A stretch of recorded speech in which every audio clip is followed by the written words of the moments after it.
نفس واحدة وخلق منها زوجها وبث منهما رجالا كثيرا ونساء واتقوا الله الذي تساءلون به والأرحام إن الله كان عليكم رقيبا يا أيها الذين آمنوا اتقوا الله وقولوا قولا سديدا يصلح لكم أعمالكم ويغفر لكم ذنوبكم ومن يطع الله ورسوله فقد فاز فوزا عظيما أما بعد فإن أصدق الحديث كتاب الله وخير الهدى هدى محمد صلى الله عليه وسلم وشر الأمور محدثاتها فإن كل محدثة بدعة وكل بدعة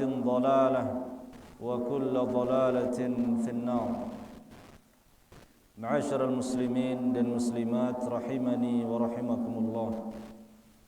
Alhamdulillah, kita bersyukur kepada Allah Subhanahu wa taala karena sampai saat ini Allah masih memberikan kita kemudahan untuk beribadah kepadanya. Masih memberikan kita kesempatan dan kesehatan untuk mendekatkan diri kita kepadanya. Dan mudah-mudahan Allah Subhanahu wa taala terus memberikan kita keistiqamahan, ketetapan hati untuk terus taat kepadanya sampai kita diwafatkan olehnya. Dan insyaallah pembahasan kita pada malam hari ini berjudul sebab-sebab kebahagiaan. Dan pembahasan ini kita bacakan dari kitabnya seorang ulama, Syekh Abdurrahman bin Nasir As-Sa'di, gurunya guru dari Syekh Muhammad bin Shalih Al-Utsaimin, seorang ulama yang memiliki banyak karangan, tulisan-tulisan. Salah satunya kitab tafsir Taisir Karimir Rahman, kitab yang menjelaskan tentang kandungan-kandungan ayat-ayat Allah Subhanahu wa taala dengan bahasa yang indah dan ringkas. Nah, dan kitab ini beliau berikan judul Al-Wasail Al-Mufidah lil Hayatis Sa'idah. Sarana-sarana atau wasilah-wasilah yang berguna untuk meraih kebahagiaan. Nah, di muqaddimah beliau menjelaskan bahwasanya semua ingin bahagia. Semua orang mencarinya dan mengusahakannya. Dan beliau menjelaskan juga bahwasanya kebahagiaan itu ada sebab-sebabnya. Ada sebab diniyah, ada sebab tabi'iyah. Kebahagiaan itu ada sebab yang bersifat diniyah dari jalur agama. Dan ini yang pokok. Ada juga sebab tabi'iyah, tabi'iyah yang bersifat tabiat manusia, yang mencakup badan yang sehat, rezeki yang lancar, pekerjaan yang bagus, hubungan dengan manusia bagus. Ini sebab-sebab tabi'iyah. Namun beliau menjelaskan di sini di kitab ini lebih fokus menerangkan sebab-sebab diniyah. Kenapa? Karena dia yang pokok. Karena kalau sebab tabi'iyah, semua manusia terkadang memilikinya, namun tidak semua ternyata mendapatkan kebahagiaan itu. Apa sebabnya? Ternyata sebabnya adalah asbab diniyah itu yang tidak dimiliki. Ketika orang sudah punya segalanya, dia punya rumah mewah, mobil mewah, gaji besar, pangkat tinggi, istrinya cantik misalkan, Kita kira dia akan orang yang paling bahagia, ternyata bisa orang yang lengkap seperti itu keduniaannya, ternyata isinya adalah pertengkaran, hatinya sedih, bahkan ada yang gantung diri, ada yang bunuh diri. Yang menunjukkan bahwa sebab tabi'iyah ini meskipun kita miliki, kalau kita tidak barengi dia dengan sebab diniyah, maka belum cukup dia untuk memunculkan kebahagiaan yang sesungguhnya. Kalaupun kita bahagia, maka kebahagiaan yang kita dapatkan tidaklah sempurna. Asbab tabi'iyah tadi sifatnya sementara, seperti kerjaan, pangkat, jabatan, harta, kan sifatnya sementara. Sehingga kalau itu saja yang kita fokuskan, habis jatah kita hidup di dunia ini, berarti habis sudah kenikmatan kebahagiaan itu. Maka sisalah penderitaan di akhirat kalau kita tidak barengi dengan asbab diniyah. Ada orang yang lebih parah lagi, dia mencari kebahagiaan itu melalui perkara-perkara yang haram, bukan lagi asbab tabi'iyah tadi. Bahkan dia mencari kebahagiaan dari perbuatan-perbuatan yang haram. Dia minum minuman yang haram, merasa dia mencari kebahagiaan dengan minum minuman keras. Dia mencari kebahagiaan dengan menonton yang haram, mendengar yang haram, melakukan yang haram, melakukan pekerjaan yang haram. Apakah dia dapat kebahagiaan? Bisa jadi dia dapat, namun sekejap dia dapatkan. Dia akan mendapatkan kebahagiaan yang sebentar. Kenapa dikatakan sebentar? Karena orang yang melakukan perbuatan yang haram, dia minum minuman keras, atau dia berzina, dia rasakan kepuasan, kebahagiaan di saat dia lakukan saja. Setelah itu belum dia berpindah alam ke akhirat. Setelah dia melakukan itu ada penyesalan, ada rasa bersalah, ada rasa rugi, sudah habis harta, belum lagi hubungannya dengan keluarganya, dengan masyarakatnya, hubungan sosialnya rusak. Orang melakukan hal yang haram dibenci juga sama makhluk. Jadi belum dia mencapai akhirat sudah dia dapati dampak dari perbuatan-perbuatan yang haram yang dia kira membahagiakan, ternyata justru membuat dia tidak tenang hidupnya. Dia ingin kaya dengan jalan pintas, mencuri sapi orang, mencuri barang orang. Bagaimana dia bisa tenang? Orang yang dizalimi mendoakan dia terus dengan doa keburukan, gimana dia bisa tenang? Kemudian dia dihantui dengan rasa bersalah, rasa berdosa, sehingga hidupnya tidak akan pernah tenang. Makanya orang yang mencari kebahagiaan dengan cara-cara yang haram, dia salah jalan. Dia bahagia sesaat saja. Orang-orang yang melakukan perbuatan yang haram, perzinahan, baik dia laki maupun perempuan, rata-rata menderita hidupnya di dunia itu. Belum lagi balasan siksaan akhirat yang akan menunggunya. Nah, makanya di sini di muqaddimah beliau jelaskan ada sebab diniyah, ada sebab tabi'iyah. Namun beliau fokus menjelaskan sebab-sebab yang diniyah. Karena ini yang pokok.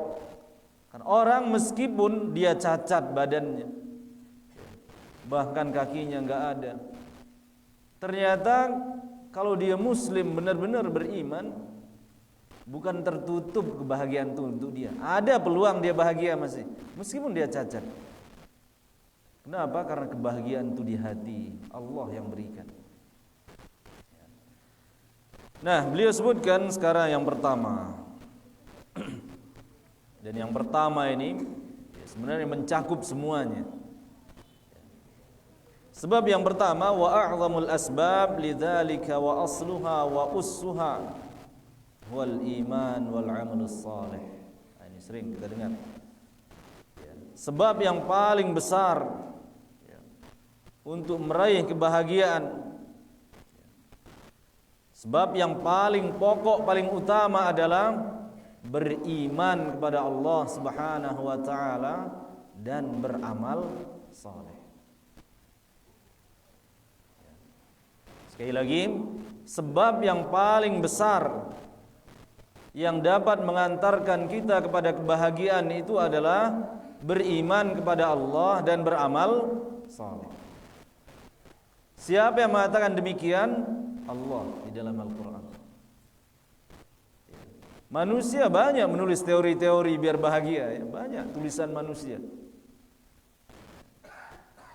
Dan ini bukan tulisan manusia, Allah yang mengabarkan. Kira-kira mana yang lebih jujur, lebih benar? Teori buatan manusia atau teori yang bersumber dari Allah Subhanahu wa taala?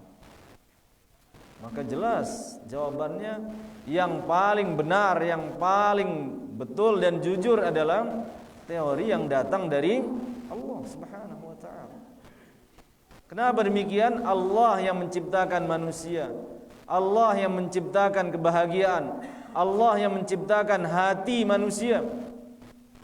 Dan yang namanya pencipta, dialah yang paling tahu terhadap ciptaan.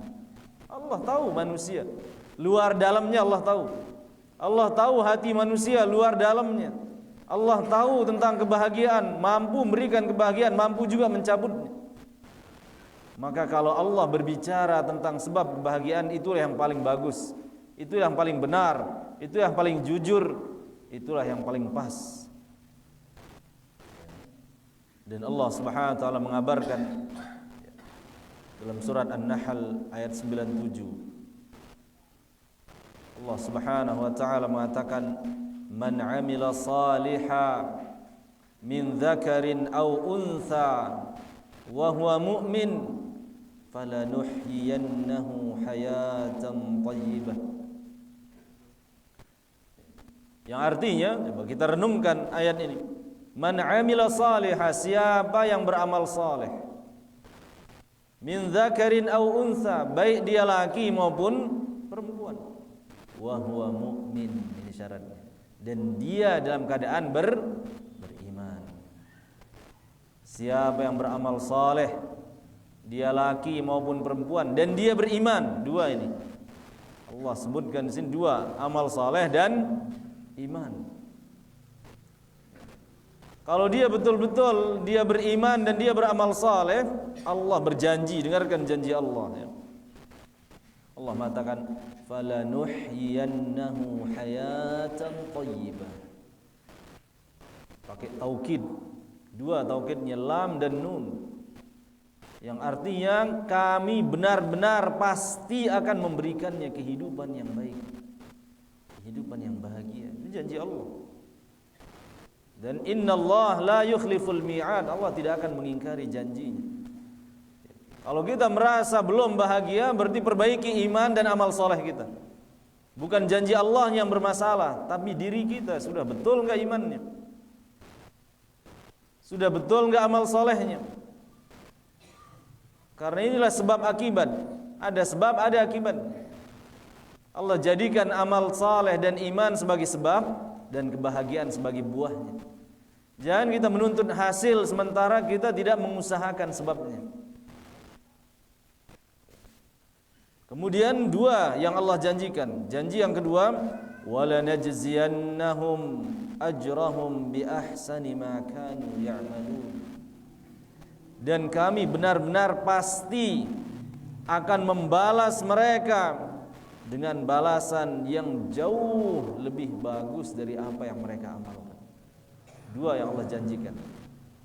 Siapa yang beramal saleh sedangkan dia beriman, Allah berjanji akan kasih di kehidupan yang baik, kehidupan yang indah, kehidupan yang bahagia. Dan Allah berjanji akan membalasnya nanti pada hari kiamat dengan balasan yang jauh lebih baik dari apa yang kita amalkan. Ya, di dunia juga kita dapatkan balasannya, di akhirat juga lebih-lebih. Ya. Tapi di sini ditekankan ya, amal saleh dan iman. Ya. Karena kalau amal saleh atau kebaikan, amal kebaikan saja tanpa keimanan, ya, kelak di akhirat nggak ada nilainya. Orang-orang kafir bisa dia kadang berbuat baik, dia berderma, dia bersedekah, dia berbagi. Tapi kalau tidak ada iman terhadap pahala, terhadap ganjaran nanti pada hari kiamat, maka di akhirat tidak ada nilainya semuanya. Dan orang yang tidak beriman kepada Allah, ketika dia berbuat baik, berarti yang dia niatkan bukan balasan dari Allah. Yang dia niatkan adalah ganjaran dari manusia. Orang yang tidak beriman meskipun dia berbuat baik, maka perbuatan baiknya adalah untuk kepentingan dia.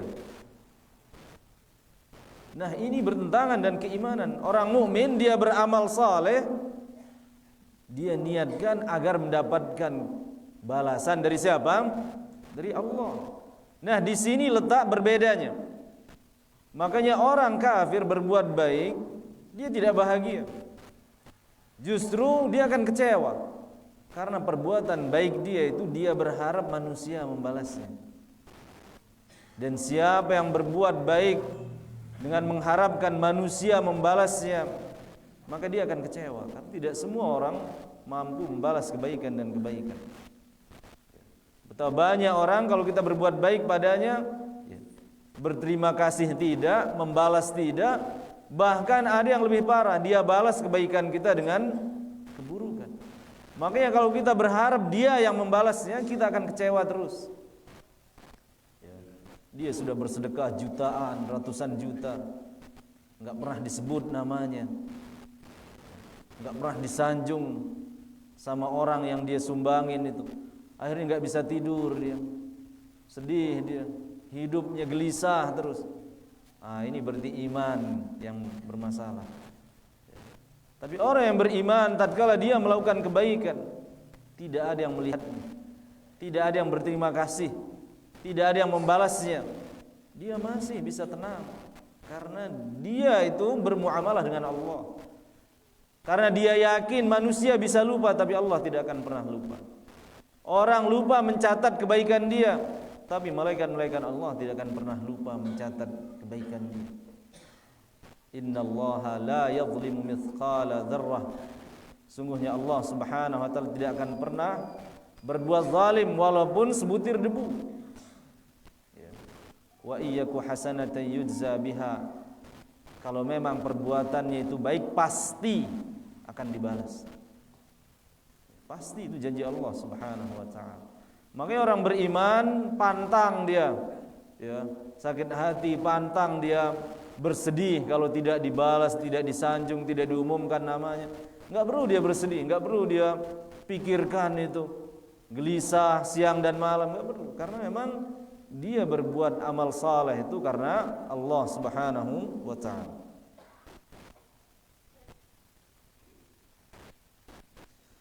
Kemudian Syekh Nasir As-Sa'di di sini menjelaskan ayat ini, kata beliau, fa akhbara ta'ala wa wa'ada man jama'a bainal imani wal 'amali shalih bil hayati thayyibah fi hadhihi ad-dar. Dalam ayat ini Allah mengabarkan dan menjanjikan barang siapa yang menggabungkan antara iman dan amal saleh, maka dia akan diberikan kehidupan yang bahagia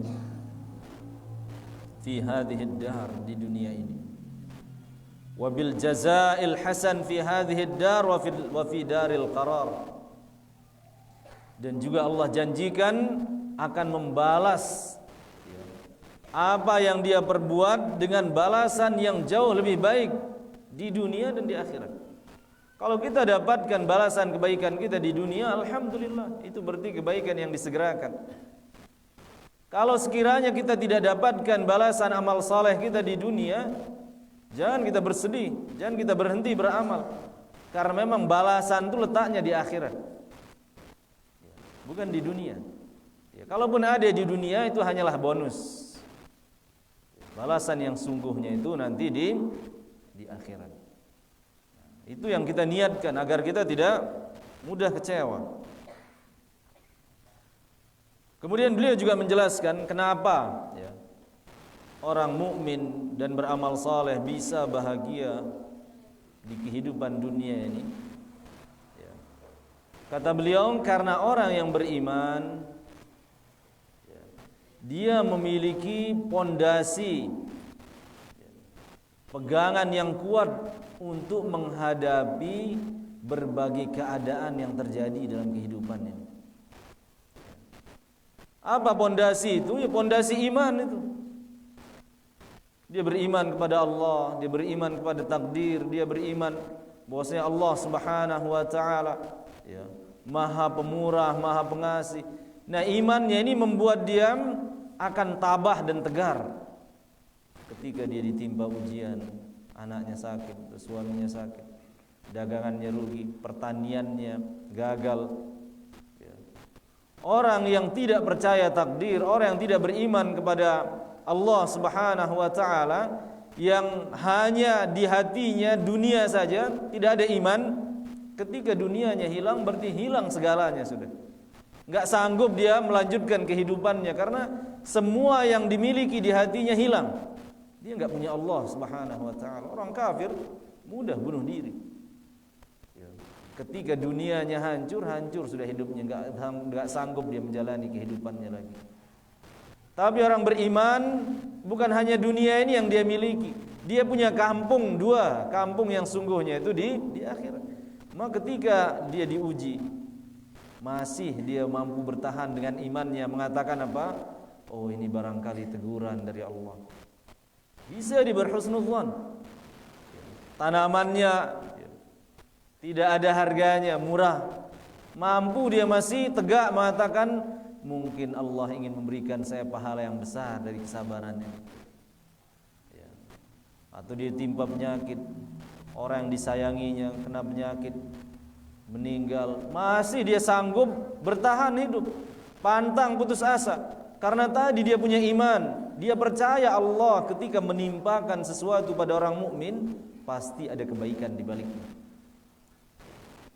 Sehingga dia tidak mudah putus asa, tidak mudah berburuk sangka kepada Allah, apalagi sampai mogok ibadah, apalagi sampai murtad dari agama Islam dengan mengatakan saya sholat tiap hari tapi bisnis saya gagal terus, sudah berhenti saya sholat. Nah, ini orang-orang yang tidak punya keimanan yang seperti itu. Seorang punya iman di saat susah maupun senang tetap dia berusaha taat kepada Allah Subhanahu, tetap tenang dia. Makanya Nabi sallallahu alaihi wasallam dalam hadis yang sahih riwayat Muslim sudah menyampaikan hal ini. Dan betapa benar sabda Nabi sallallahu alaihi wasallam ketika beliau mengatakan ajaban li amril mu'min inna amrahu kullahu khair. Sungguh menakjubkan urusan orang mukmin ini, menakjubkan. Kenapa dia menakjubkan? Semua keadaannya bisa melahirkan kebaikan, bisa mendatangkan pahala. In asabathu sarra syakara fakana khairan lah. Tatkala dia ditimpa oleh kesenangan, kebahagiaan, kenikmatan, bagaimana dia? Dia bersyukur. Alhamdulillah. Dia sandarkan nikmat itu kepada Allah dengan hatinya. Dia yakin itu datang dari Allah, bukan semata-mata dari dia, dari kepintaran dia. Dia gunakan kenikmatan tersebut dalam rangka taat kepada Allah. Orang kalau begini caranya menyambut nikmat, maka nikmat tersebut akan utuh, bahkan Allah berjanji akan tambahkan. Dan ini juga janji Allah, la in syakartum la azidannakum. Kalau dia bersyukur, Allah akan tambah. Dia bersyukur dengan lisannya, dia bersyukur dengan hatinya, dia bersyukur dengan anggota badannya, pasti Allah akan tambahkan. Tapi sebaliknya kalau dia balas dengan ingkar, dia diberikan nikmat, kata dia apa? Ini karena kecerdasan saya, kehebatan saya, ketelitian saya. Enggak ada lafaz alhamdulillah ini karena Allah, enggak ada. Dia menyandarkan semuanya pada dirinya. Kemudian kekayaan yang banyak itu digunakan untuk menentang Allah. Dia beli yang haram, makanan yang haram, minuman yang haram. Dia habiskan untuk hal yang sia-sia, hura-hura. Digunakan untuk membangkang kepada Allah. Maka orang seperti ini, wala in kafartum inna adzabi lasyadid. Ini kufur nikmat. Siap-siap kalau engkau kufur nikmat, sungguh siksaanku sangat pedih menanti, menunggu. Dia diberikan nikmat bukannya bersyukur, malah menjauh, membangkang. Makanya kalau rizki membuat kita mogok beribadah, kalau nikmat membuat kita jauh dari Allah, maka dia seperti musibah berarti. Itu musibah yang sungguhnya. Jadi kalau kita kaya membuat kita sombong, membuat kita jauh dari masjid, membuat kita jarang menuntut ilmu, membuat kita tidak lagi beribadah. Nah, ini siap-siap, inna adzabi lasyadid, kata Allah, sungguh siksaanku sangatlah pedih. Makanya kemudian Nabi melanjutkan, wa in asabathu dharra, ketika dia ditimpa oleh kesusahan, sabara fakana khairan lah, dia pun bersabar. Bersabar juga dengan lisan, dengan hati, dan dengan anggota badan. Dia bersabar dengan hatinya, mudah-mudahan ini mendatangkan pahala ujian ini. Dia bersabar dengan lisan. Dengan hati juga dia tahan dari berburuk sangka. Jangan dia mengatakan, ini kejamnya Allah, saya terus ditimpa penyakit, kerugian. Padahal dia sakit dalam setahun mungkin 2 kali, yang setiap hari sehat gak pernah dihitung. Langsung dia mengatakan, saya terus ditimpa oleh penyakit. Allah gak adil. Nah, ini. Sabar juga dengan anggota badan. Gak perlu dia mengekspresikan ketidaksabaran dengan anggota badan. Kalau orang jahiliyah dulu dengan dia robek bajunya, dia acak-acak rambutnya. Ini tidak sabar berarti. Kalau dia dapat musibah, kemudian tambah lagi tidak sabar, 2 musibahnya. Sudah musibah dunia, enggak dapat pahala, bahkan dapat dosa. Nah, tapi orang mukmin ketika ditimpa kesusahan, sabara, dia bersabar. Dan sabar yang berkualitas itu adalah indas sadmatil ula, sabar di saat benturan pertama. Di saat pertama musibah membentur dia, seorang mukmin mampu dia sabar saat itu. Bukan ngamuk dulu sebulan baru mengatakan, ya sabar sudah. Setelah sebulan dia nyumpak-nyumpak baru dia bilang, ya gimana lagi kita harus sabar. Ini sabar enggak berkualitas. Ya. Maka Nabi mengatakan, innamas sabru inda sadmatil ula. Sungguhnya kesabaran datangkan pahala itu adalah kesabaran yang muncul di saat benturan pertama. Nah, apa yang dia dapat kalau dia bersabar? Maka pahala yang dia dapatkan dari sabar ini tiada terhingga. Dapat kenikmatan, pahala. Dapat cobaan pun pahala. Makanya hidup ini hanya 2. Satu sabar, satu syukur. Antara sabar dan syukur. Itu saja intinya. Kemudian Nabi menjelaskan, melanjutkan lagi, walaysa dzalika li ahadin illa lil mu'min. Tidak ada keadaan yang menakjubkan seindah orang mukmin ini. Dia ditimpa kesenangan dapat pahala karena dia bersyukur. Ditimpa ujian dapat pahala karena dia bersabar. Makanya orang yang punya iman, dialah orang yang mendapatkan kehidupan yang paling baik, karena dia mampu mengolah setiap keadaan yang menimpanya, menghampiri. Nah, adapun orang kafir, meskipun dia punya sebab-sebab kebahagiaan dari segi materi, karena dia tidak punya sebab kebahagiaan dari segi agama ini, nah selalu tidak akan sempurna kebahagiaan itu. Ini kita dapati orang-orang yang memiliki kekayaan tapi hatinya kosong dari iman kepada Allah, kehidupannya di rumah tangganya, dengan istrinya dan dengan orang-orang sekitarnya penuh dengan masalah. Banyak permasalahan. Kita kira dia paling bahagia karena dia kaya, ternyata tidak demikian. Juga sebagai bukti bahwasanya seorang kafir meskipun dia punya asbab tabi'iyah, dia tidak akan pernah mengumpulkan semua sebab kebahagiaan itu, karena dia enggak punya keimanan itu. Nah, yang kedua disebutkan di antara minal asbab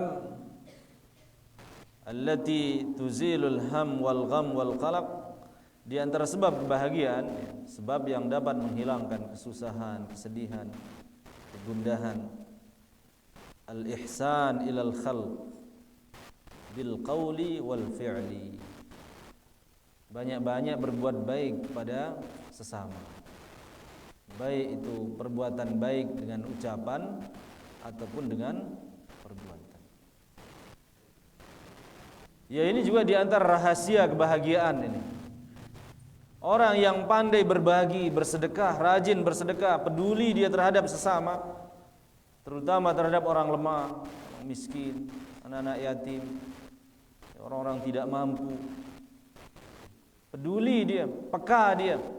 Dia tidak perlu menunggu orang meminta-minta ke rumahnya baru dia memberi. Dia tahu orang susah, dia datang, dia berikan tanpa harus mengumumkannya, tanpa harus memotonya, memvideokannya. Karena tidak ada dorongan untuk melakukan itu kalau untuk pribadi, kecuali kalau instansi resmi dan dia butuh pertanggungjawaban, ya butuh dia dokumentasi. Ya kalau kita ini enggak perlu. Kalau bisa tidak ada yang tahu kita memberi, maka itu lebih utuh pahalanya. Kata para ulama, berbuat baik sama orang itu rahasia kebahagiaan. Kok bisa? Iya, karena ketika kita berbagi kepada orang yang membutuhkan, orang kalau tepat sasaran kita berikan, orang sedang tidak ada berasnya kita kasih dia beras. Orang kesusahan tidak punya sesuatu untuk dia makan, kita bantu dia. Kalau dia tepat sasaran, maka orang yang kita berikan ini akan betul-betul bersyukur dia. Dan boleh jadi doa dia kepada kita itu yang buat kita tenang. Dia akan doakan, ya Allah, ya, mudahkan urusan orang ini. Ya Allah, ya, mudahkan rizki orang ini. Doa-doa orang yang lemah ini didengar oleh Allah Subhanahu wa ta'ala. Nabi pernah bersabda, innama tunsaruna bidu'afaikum, sungguhnya kalian itu dimenangkan, dibuat jaya oleh orang-orang yang lemah. Kok bisa? Bidu'aihim wastighfarihim, karena sebab doa-doa mereka. Makanya ketika kita berbuat baik sama makhluk, dengan lisan kita, tutur kata kita bagus, dengan perbuatan kita membantu, dengan harta kalau kita punya, baik itu dengan uang atau dengan barang atau dengan sayuran, atau dengan tenaga kalau tidak punya uang. Nah, kebaikan itu selalu melahirkan kebaikan. Makanya kata beliau di sini, wa anwa'il ma'ruf, dan berbagai macam kebaikan, wa kulluha khairun wa ihsan, yang tergolong dalam kata baik dan perbuatan yang baik. Wa biha yadfa'ullahu 'anil barri wal fajir al-humum wal ghumum bihasabiha. Dengan perbuatan baik itu Allah akan lindungi dia dari al-humum. Al-humum ini kesedihan, ya. Al-ghumum sama juga, ya. Al-humum ini kesedihan karena terlalu memikirkan masa depan, ya. Orang gelisah, ada orang gelisah karena mikir apa yang dia makan nanti, bagaimana nasib keturunan, buat dia sedih. Atau kesedihan karena sebab masa lampau. Nah, ini dua-duanya membuat hidup tidak tenang. Terlalu meratapi yang sudah terjadi, atau terlalu mengkhawatirkan yang belum terjadi. Nah, ini juga menyebabkan hidup susah itu. Ya, kita belajar hidup untuk sekarang, jangan terlalu berlebihan, ya, mengkhawatirkan masa depan. Nah, kata beliau, kebaikan-kebaikan kita terhadap saudara-saudara kita, inilah rahasia yang membuat kita terhindar dari apa? Kesedihan, kegundahan. Bihasabiha, ya. Seukuran banyaknya kebaikan yang kita lakukan. Ya. Walakin lil mu'min minha akmalul hadzi wan nasib. Dan orang mukmin tentu lebih sempurna dia dapatkan. Wa yatamayyazu bi anna ihsanahu sadirun an ikhlas. Ya. Jadi seperti yang kita bilang tadi, orang kafir bisa dia berbuat baik. Tapi orang mukmin ketika dia berbuat baik lebih besar ganjaran yang dia dapatkan. Kenapa? Karena tadi keikhlasannya itu. Orang yang ikhlas dia akan terhindar dari kesedihan. Seperti tadi. Kenapa dia enggak sedih? Karena yang dia harap membalas itu Allah, bukan manusia. Sedangkan orang yang tidak ikhlas ketika dia berbuat baik, mungkin dia juga akan dapat balasannya di dunia. Orang menghargainya, menghormati. Tapi masih dia berpeluang untuk bersedih, kecewa ketika orang tidak membalasnya, ketika orang tidak menjanjungnya, ketika orang melupakannya, sedih dia. Bahkan membuatnya tidak tahan hidup karena kebaikan-kebaikan yang enggak dianggap. Beda dengan orang mukmin. Justru kebaikan yang dia lakukan itu dia niatkan hanya karena Allah, sehingga dia tidak perlu menyakiti orang diberi itu dengan mengungkitnya, dengan menyebut-nyebutnya. Enggak perlu dia, karena dia ketika memberikan tuh dia yakin ini tijarah. Dia sedang bermuamalah dengan Allah, bukan dengan makhluk. Makanya kebahagiaan didapatkan oleh orang mukmin lebih banyak dari perbuatan baiknya. Nah, kalau kita masih sedih, nah ini berarti kita perbaiki, kita sempurnakan iman kita. Sedih, sudah berbuat baik tapi sedih terus. Ketika ditanya, karena itu enggak dimunculkan nama saya, enggak diumumkan, sedih saya. Ya memang manusiawi, tapi jangan kita jadikan itu sebagai penghalang untuk berderma, untuk bersedekah. Tidak. Kemudian kata beliau, Syekh Nasir As-Sa'di, wahtisabin li thawabihi. Dia lebih besar dia dapatkan bagian atau manfaat dari kebaikannya karena yang dia harapkan adalah pahala dari Allah Subhanahu wa taala. Fayuhawwinullahu alaihi badlal ma'ruf. Orang yang beriman ini membuat ringan memberi itu. Orang kalau tidak yakin balasan akhirat, yang dia yakin adalah balasan dunia, takut-takut dia memberi. Jangan-jangan enggak kembali ini nanti. Jangan-jangan saya memberi sekian juta, enggak ada saya dapat dukungan nanti. Wah, takut dia. Khawatir dia. Jangan-jangan saya kasih sumbangan ini nanti saya enggak dianggap lagi. Takut. Tapi orang yang ikhlas, Allah mudahkan dia memberi. Meskipun banyak. Enggak perlu khawatir. Karena yang dia yakin untuk membalasnya bukan makhluk. Wa yadfa'u anhu al-makarih bi ikhlasihi wa ihtisabihi. Sehingga Allah Subhanahu wa taala hindarkan dia dari hal-hal yang dia tidak sukai karena sebab keikhlasannya. Karena sebab dia meniatkan balasan hanya dari Allah Subhanahu wa taala. Ya, orang seperti ini kalau dia memberi tanpa ada modus, tanpa ada udang di balik batu, lebih aman dan lebih dicintai sama orang diberi itu. Orang-orang yang memberi karena ada maunya, suatu saat akan ketahuan maunya itu, dan akan berbalik, nanti orang akan mencelanya, menyalahkannya. Ternyata dia dulu ada maunya, ada keinginannya lebih besar dari yang dia beri. Nah, ini akan menyebabkan nanti hidupnya tidak tenang akhirnya. Kemudian dia bawakan dalil firman Allah Subhanahu wa taala dalam surat An-Nisa ayat 114. La khaira fi katsirin min najwahum. Tidak ada kebaikan dalam banyak bisikan-bisikan mereka. Dalam pembicaraan manusia ini kata Allah tidak ada kebaikan illa man amara bisadaqatin, kecuali dikecualikan. Jadi interaksi antar manusia dan manusia yang lainnya tidak ada kebaikannya kecuali orang yang menyuruh sedekah,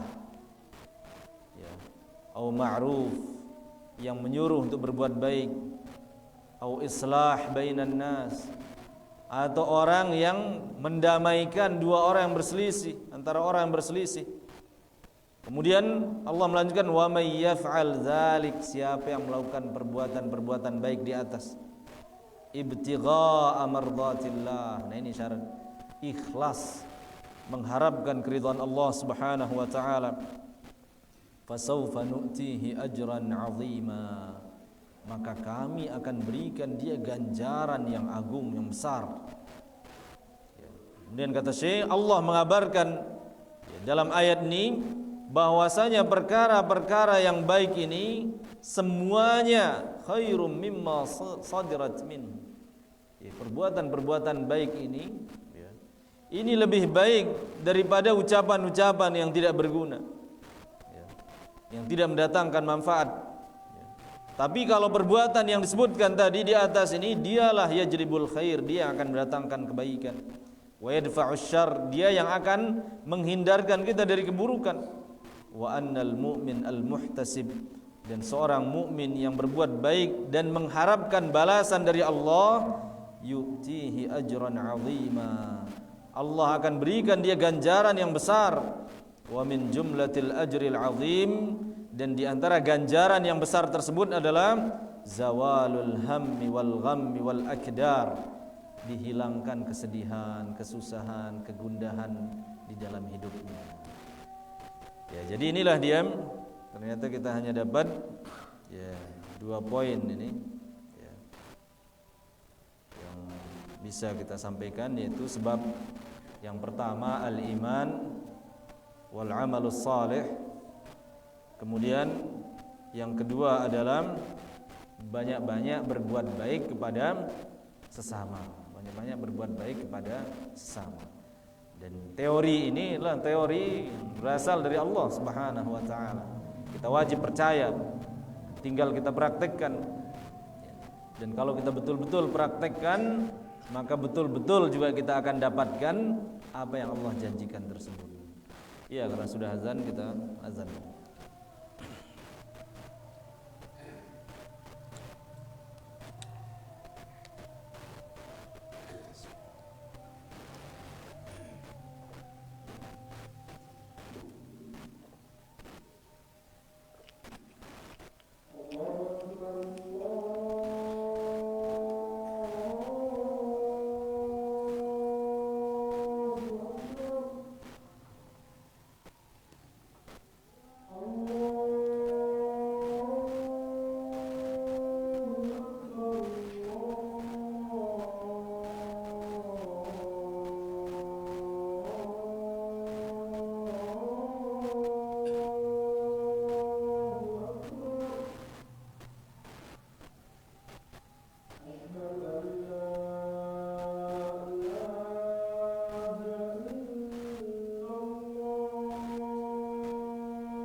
Ya, alhamdulillah wassalatu wassalamu ala Rasulillah wa ala alihi wa sahbihi wa wala wala haula wala quwwata illa billah. Amma ba'du.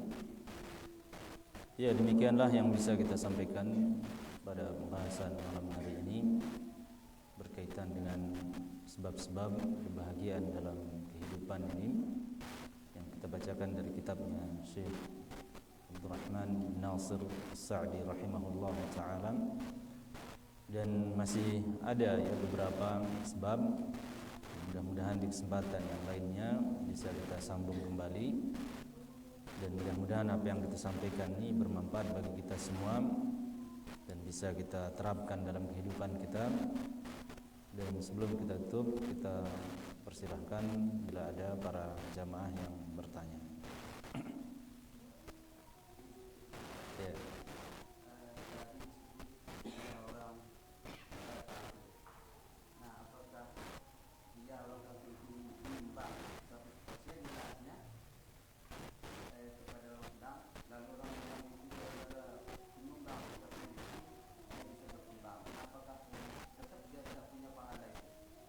Ya, jadi orang yang kafir seperti kita bilang tadi, bisa jadi dia berbuat baik di dunia.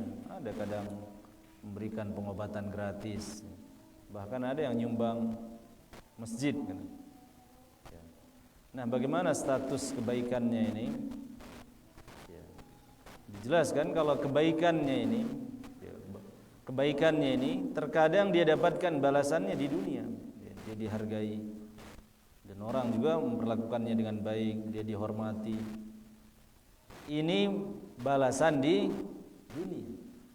Tapi kalau di akhirat, kebaikan itu tidak dianggap kebaikan kalau dia tidak niatkan karena Allah Subhanahu wa taala. Bagaimana dia diberikan ganjaran? Dia tidak pernah menginginkan ganjaran itu. Ketika dia memberi, dia tidak meniatkan biar saya diganjar nanti dia enggak ada. Dia enggak beriman kepada Allah Subhanahu wa taala, tidak ikhlas. Makanya Allah berfirman dalam Al-Qur'an, "Wa qadimna ila ma 'amilu min 'amalin faj'alnahu haba'an mansura." Kami datangkan apa yang mereka amalkan dahulu di dunia, lalu kami jadikan dia hancur seperti debu yang berterbangan. Maka rugi, ya sangat rugi memang. Makanya itulah kita wajib mendakwahkan ya, orang-orang yang kafir, orang-orang yang tidak beriman, ini kita ajak dia. Kasihan soalnya perbuatan baiknya nanti di akhirat tidak ada nilainya. Dan contoh yang paling mudah adalah contoh Abu Talib. Bagaimana jasanya Abu Talib terhadap Nabi sallallahu alaihi wasallam.